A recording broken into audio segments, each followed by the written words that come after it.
What's up everybody, it's Sean here, back today to give you a review of the Salehe Bembury New Balance 991 V2 Colors Be the Palette. Today's video is sponsored by Quality. Quality is a Montreal-based streetwear brand, and they're a brand that I've supported for many years now and I've featured on my channel previously many times. Most recently, they just launched parts of their Spring and Summer 2025 line, which includes a mix of loud statement pieces and more everyday wearable pieces, like this shirt that I'm wearing, which is one of my favorites from the entire collection. So this is called their Jacquard Tribal shirt, and it's extremely comfortable, extremely stylish, and a tip for anyone, I actually sized up to an extra large, whereas I'm normally a large. This gives it more of a roomy and spacious feel, which I think really works well for the upcoming hotter summer months ahead. So if you're interested to check out their collection, I'll link their socials, their website, all that good stuff down below. So check them out, support the independent brands, and tell them that you heard about them through me. So this right here is the latest collaboration between Salehe Bembury and New Balance. This time releasing a very bold and colorful 991 V2, which like any 991 V2 is made in their England factory in Flimby.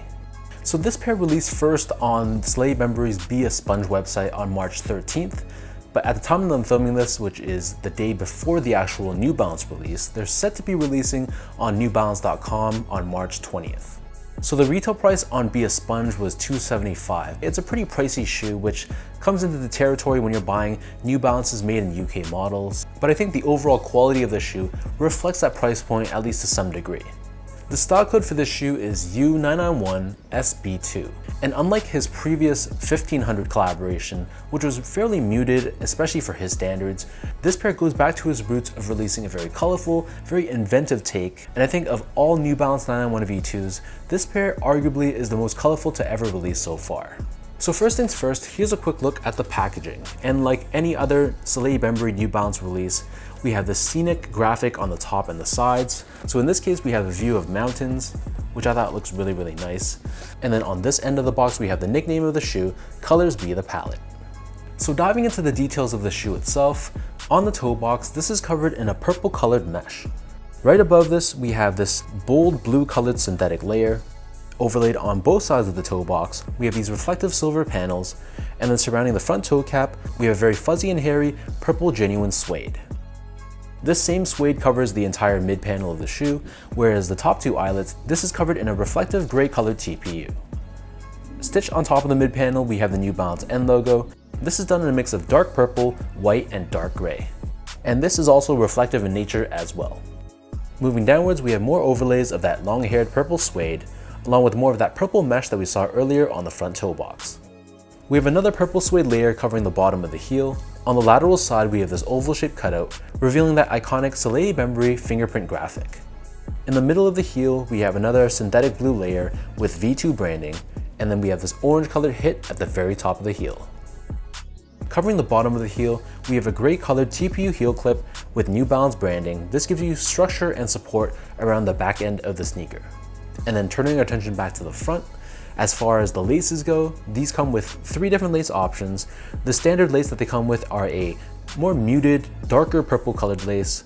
They also come with a brighter, bolder colored purple lace, along with a third white colored lace if you really want to give the shoe more pop.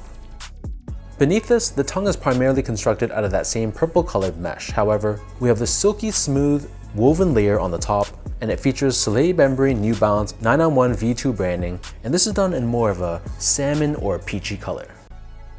The back of the tongue and the interior of the shoe, this is covered in a green colored liner, which really contrasts well compared to the purple exterior. And then for the insoles, these actually come with a cork lined insole. This gives it more of a special premium feel, and we have both New Balance and Salehe Bembury co-branding. This is pressed onto the heel. So the upper of this shoe sits atop this full-length fuel cell foam midsole, which is one of New Balance's top cushioning technologies. In addition to fuel cell, we also have Absorb SBS. These are these gel-like pods visible on the lateral side in red, and this helps to give the shoe a little bit more structure and impact protection. Finally, turning the shoe over to the bottom, so the outsole here is done in 2 tones of rubber. We have these grooves to give you some added flexibility, and running down the center in this curved fashion, you can see the exposed fuel cell foam right down the center. So that breaks down the look and the construction of this pair. For those wondering about how these fit, so to me, I got these in my normal 991 V2 size, which I personally go true to size in. So I'm a true size 10, slightly on the wider side. I got these in a size 10 and they fit me pretty much spot on. I know some people prefer to go up half a size for the V2. For me though, going true to size is fine. Sometimes for some models you need to break them in a little bit because there can be a little bit of pressure around the ball of your foot, but for this one specifically, maybe it's because of the suede build, but they felt a little bit more forgiving, a little bit more roomy.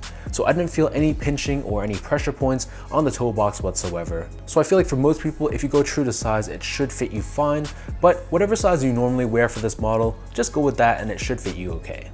To give you guys a point of comparison, I also go true to size or a size 10 in other New Balance silhouettes like the 860 V2, 1906R, 2002R, and the 1500, whereas I usually go down to a 9.5 or half size down in a lot of the made in USA models like the 992, 993, and most of the 990 series. Moving on to the comfort, so this model I have to say is one of the most comfortable that New Balance offers right now.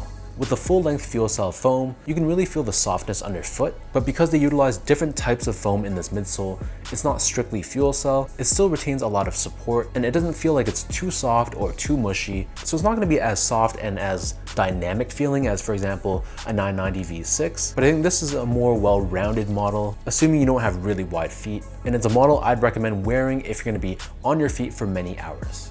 Finally, in terms of the quality and craftsmanship, so first off, the material quality I was really happy with. This long-haired purple suede, I think it really is the star of the show. Not only is the color itself unique, but I like how they made it a really shaggy suede. And then the other colors on this shoe, while they're kind of random, I think it really works in the context of this shoe. So it's really unique. This is going to be a shoe that's nothing like anything else I own. And I can see why it's not going to be a shoe that a lot of people love. But personally, I really like the color combination and I really like how special this colorway feels. And I also had no issues with the craftsmanship. I thought this was a really well put together sneaker. So yes, the price point is extremely high, but I think we get very premium materials and the build I thought was pretty flawless. So when you compare it to a typical Nike release, for example, I think this is much better. And even though it is an expensive sneaker, you're not paying that premium price strictly for branding or for marketing. I think tangibly you do get a better product at the end of the day.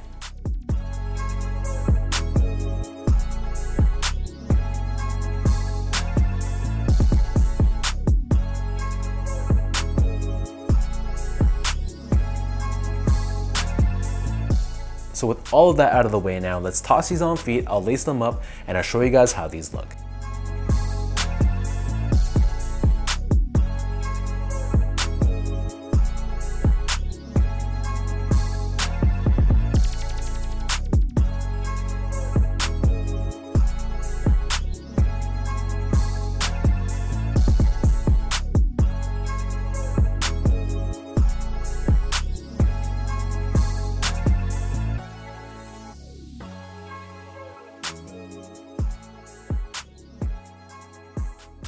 All in all, I'm a big fan of this release, and I think it brings back Salehe Bembury and New Balance to what they're more typically known for. The 1500 was cool in its own way, but it didn't really feel like a true Salehe Bembury release, whereas this one really does.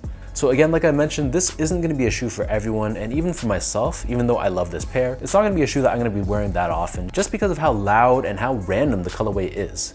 Some people have been calling this the grimace colorway, which I thought was kind of funny. And I can see a lot of people on Reddit, for example, not really liking this colorway whatsoever, but that's totally fine.